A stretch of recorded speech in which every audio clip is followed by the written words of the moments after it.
Хөршийн найрамдлал хамтын ажиллагааны түншлэл 2011-т айлчилж болж байгаамаа.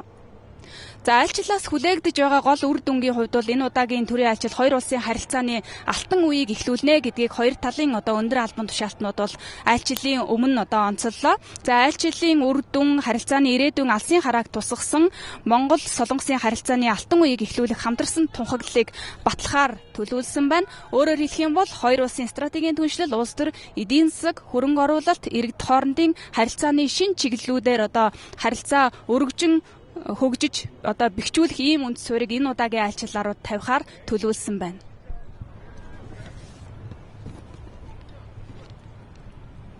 За хоёр талын стратегийн түншлийн харилцааны дараагийн үе шатыг тодорхойлох, худалдаа эдийн засаг, эрүүл мэнд, иргэд хоорондын харилцаа зэрэг өргөн салбарыг хамарсан 20 гаруй баримт бичигт гарын үсэг зурхаар төлөвлөсөн байна.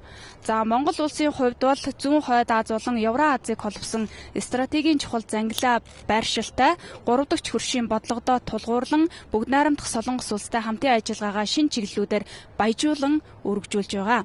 Тухайлбал хоёр улсын хооронд иж бүрэн эдийн засгийн түншлэлийн хэлэлцээр байгуулах тухай хэлэлцээг 2023 онд эхлүүлж энэ сарын эхээр 6 дахь шатны яриа хэлэлцээ бол Улаанбаатар хотноо болсон. За хэлэлцээний хүрээнд харилцан хоёр талын зах зээлд экспортлох барааны жагсаалтыг солилцож, тэдгээрийн гарал үүслийн дүрмийг хэлэлцэж тодорхой акцийг бол гаргасан гэдгийг бол талууд онцолсон.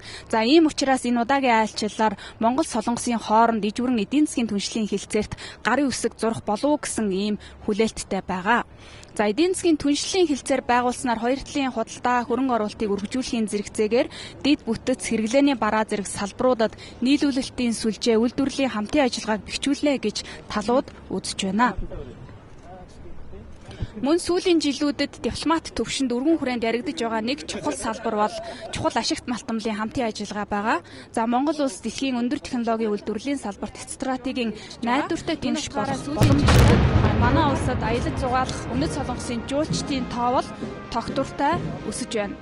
Ийм ч учраас энэ удаагийн айлчлалаар хоёр тал дипломат харилцаа тогтоосны 40 жилийн тохиох 2030 он гэхэд иргэд хоорондын солилцоог 500 мянгад хүргэх зорилтыг тавьж байна.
За альчлалын хүрээнд ерөнхийлөгч хүрэлцэх өмнөд Солонгосын ерөнхийлөгч Lee Jae-myung-аар аль биесний хилцээ хийн. За хилцээгээр стратегийн түншлэлийн харилцааг үргэлжлүүлэн бэхжүүлэх, хамтын ажиллагааг эдийн засгийн агуулгаар баяжуулах, олон улс бүс нутгийн тавцан дахь хамтын ажиллагаа зэрэг чиглэлээр санал солилцохоор төлөвлөсөн байна. За хилцээний дараа хоёр улсын төрийн тэргүүнээр засгийн газар хоорондын баримтчид гарын үсэг зурх ёслолд оролцож энэ удаагийн дээд хэмжээний уулзалтын үр дүнг хэвлэл мэдээллийн төлөөлөлд танилцуулахаар төлөвлөсөн байна.